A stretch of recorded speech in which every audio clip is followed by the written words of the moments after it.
She never thought a single text could shatter her world or reveal the truth she had been blind to for years.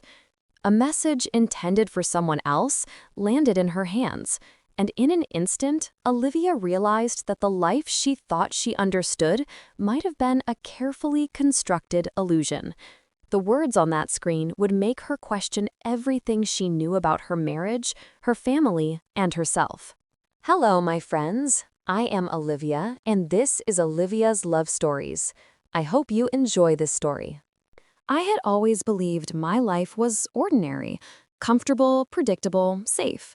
Married for 5 years to Mark, my husband, and living just a few blocks from his mother, Evelyn, I told myself I had no complaints.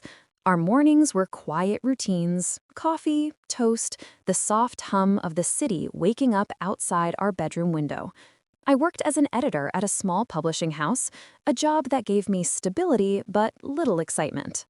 Yet beneath the surface of my carefully organized life, a small, persistent longing gnawed at me, the need to feel truly seen, to be acknowledged beyond the polite smiles and thank yous of my day-to-day existence. Mark was kind enough, but in his own way. He was busy, focused on his career, often lost in numbers and spreadsheets. And Evelyn? Well, Evelyn was always around, in her own peculiar way. She was the kind of mother-in-law who believed involvement equaled love, even when it felt more like scrutiny. I adored her in theory, but reality was a little more complicated. That Thursday morning, I was folding laundry in our sunlit living room when my phone buzzed with a notification from Evelyn. Normally, it would be some harmless remark about the weather or a reminder about Sunday dinner. But this time, my thumb instinctively swiped open the message before I realized I was holding her phone in my hand. The text wasn't for me. It was addressed to Mark. My chest tightened as I read the first line. I can't believe you haven't told Olivia yet? She would never understand. My fingers froze mid-fold, my heart beginning to hammer in my chest. My mind raced, 1,000 possibilities firing at once. I tried to rationalize it. Perhaps it was something trivial, a surprise party or a gift. Maybe Evelyn just had a dramatic flair for expressing minor secrets. But the next line made my stomach drop. After everything we've kept from her, I'm afraid she'll be devastated. You know what's at stake. I set the laundry basket aside, my hands trembling. Every fiber of my body screamed at me not to read further, yet I couldn't stop. It felt like the air had thickened around me, each word a weight pressing down on my chest. And then, just as I was about to swipe to the last line, my phone rang. Mark's name flashing across the screen. I hesitated, thumb hovering over the answer button. The message, still vivid on the screen, burned in my mind. Part of me wanted to delete it, pretend I hadn't seen a thing, maintain the fragile calm of my life.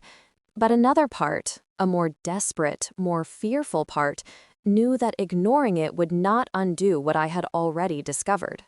Before I could make a choice, Evelyn's next text arrived. My eyes widened in disbelief.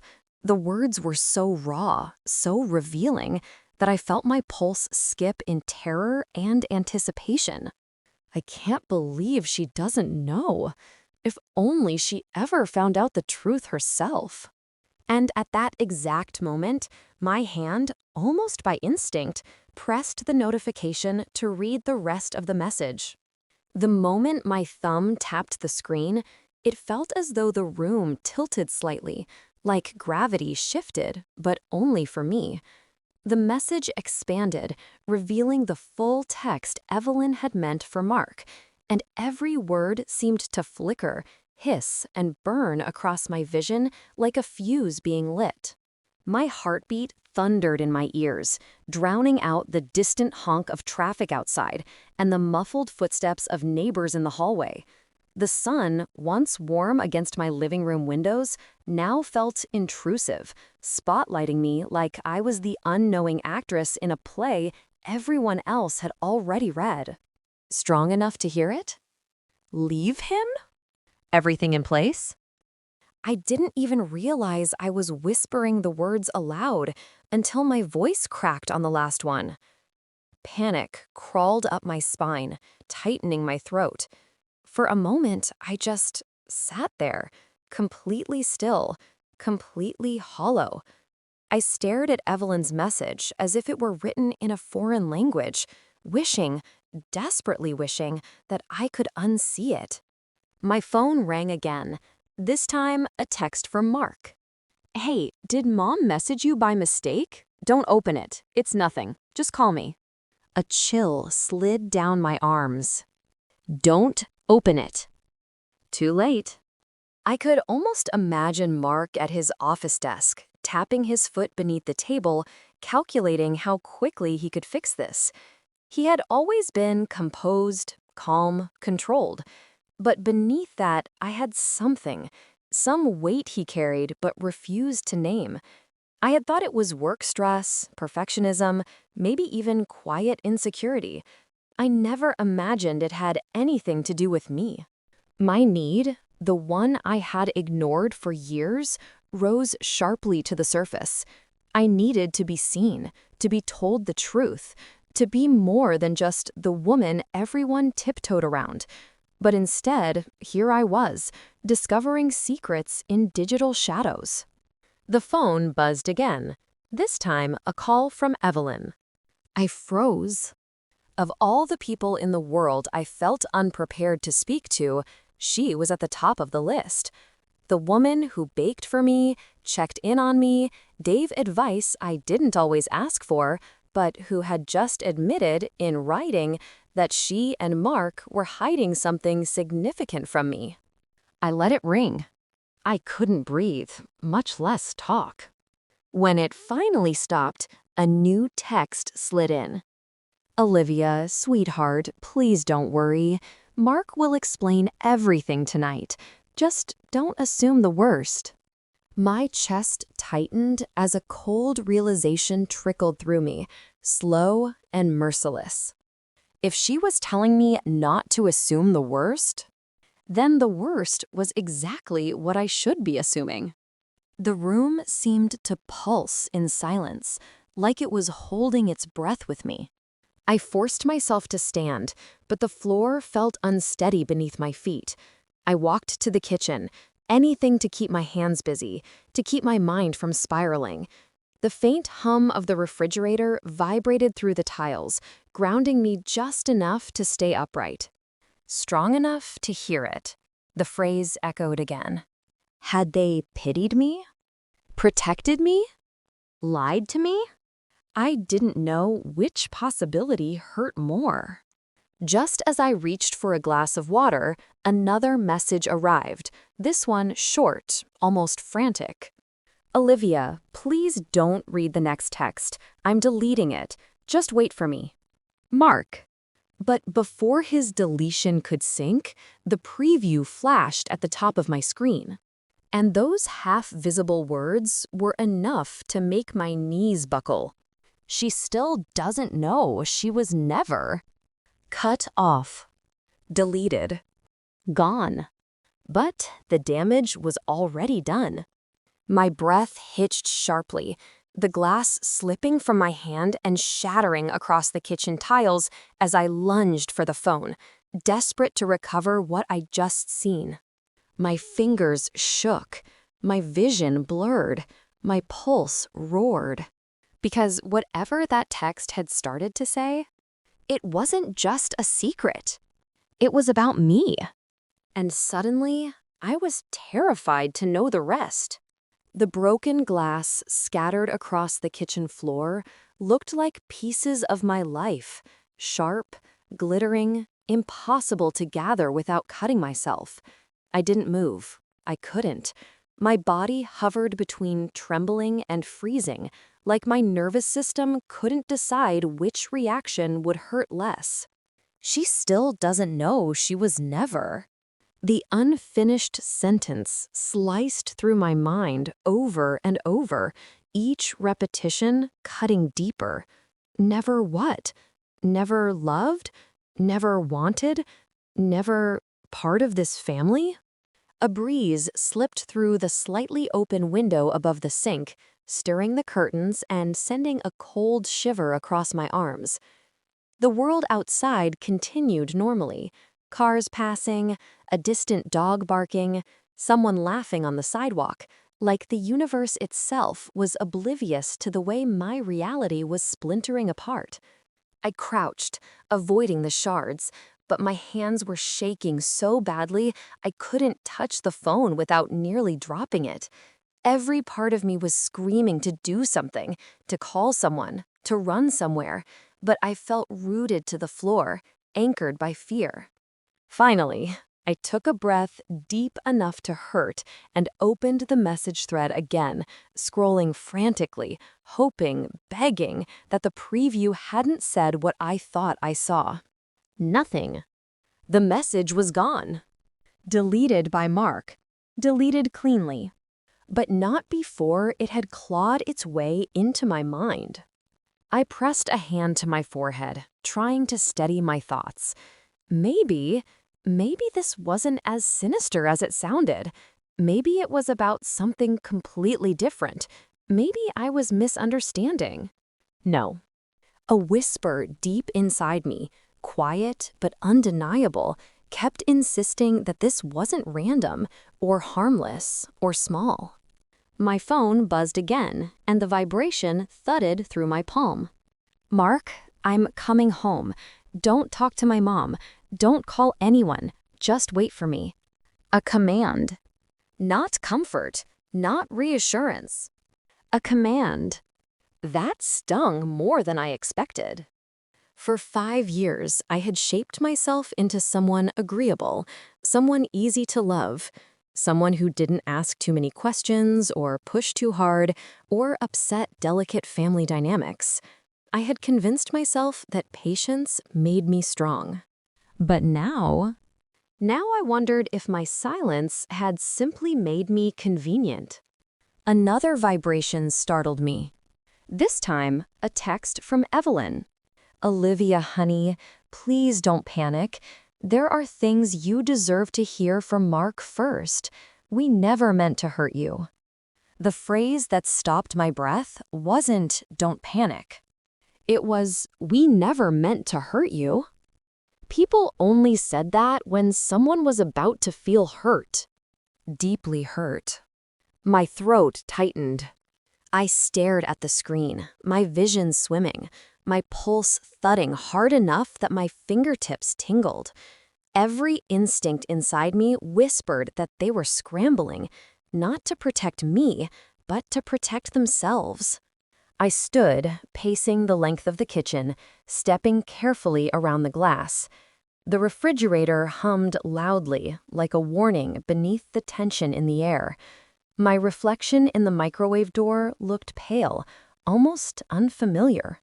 Then a thought struck me, sharp, electric, undeniable. If Mark was hiding something, if Evelyn was part of it, if the truth was being kept from me deliberately, there might be more messages, emails, photos, anything. My breath quickened. This was my life, my marriage, my identity at stake. I unlocked Mark's old tablet. He had given it to me months ago, saying he never used it. My hands moved on instinct, driven by a mixture of fear and a desperate hunger for answers. The tablet booted up. The screen lit my face with a ghostly glow. A faint buzzing from outside drifted in, like the world humming with anticipation. I opened his synced messages. At first, nothing seemed unusual. But then, a folder I had never noticed before caught my eye. Titled simply, "Before Olivia." My breath hitched. My chest tightened painfully. I tapped it. Photos. Documents. Messages. All arranged by date. All predating our marriage. And at the top, one file stood out. The letter. I felt my stomach drop. My finger hovered above it, trembling. And then, just as I tapped the screen, the front door handle clicked. Someone was trying to enter the apartment. The front door handle jolted again, slow, controlled, like someone trying not to startle me. But the silence that followed was worse than any sudden noise. It pressed into the apartment, thick and breathless. My pulse hammered in my ears as I clutched the tablet to my chest. "Olivia?" Mark's voice. Quiet. Cautious. He never came home early. Ever. I swallowed hard, wiping my damp palms against my jeans. The tablet screen dimmed, its glow fading into shadows. I stepped back from the kitchen, heart thudding so hard I could feel it in my throat. The door creaked open, and Mark stepped inside. His tie was loosened, his hair slightly disheveled, not from rushing but from worry. His eyes darted immediately to my hands, then to the tablet on the counter. And I saw it. The flicker of panic he tried to bury. The truth I was never meant to hold. "Olivia." He exhaled my name like a confession. "You weren't supposed to see that message." I didn't move. What am I not supposed to know? He shut the door gently, the soft click sounding louder than a slam. He approached slowly, like someone approaching an injured animal, careful but terrified of what it might do. My voice broke. What was the text going to say, Mark? She still doesn't know she was never... Never what? His jaw tensed. His eyes shimmered with a complicated mix of fear, guilt, and something heartbreakingly tender. "Please," he whispered, "let me explain before you think the worst." "I already am," I said. He swallowed hard and sank onto the arm of the sofa. He looked smaller than I'd ever seen him, like he'd been carrying something so heavy for so long that the weight had finally crushed him.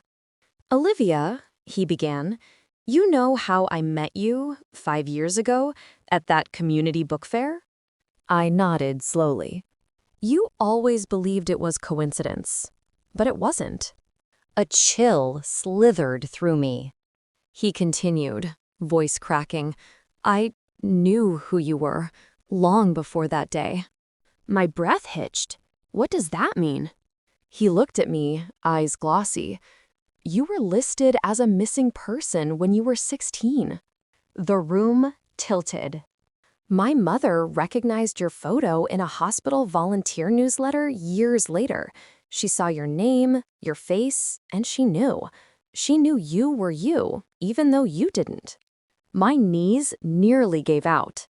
"I wasn't missing. I wasn't." He shook his head gently. "Your biological family, they weren't good to you. You left. You ran. And when you were found by a social worker, you didn't remember everything. You only remembered enough to protect yourself." My fingers instinctively pressed to my temples, the edges of old memories flickering like shadows behind a curtain. Mark's voice softened. "My mother worked with the social worker who eventually placed you with a distant relative, your aunt. That's how she knew who you were. That's how she knew you didn't remember your past. She didn't tell you because you rebuilt your life. You were finally happy." The air thinned. "And the reason I met you that day," he whispered, "was because I asked the social worker about you. I wanted to make sure you were safe. And when I actually saw you, laughing, finally alive again, His voice broke. "I fell in love with you, without even meaning to." My heart twisted painfully.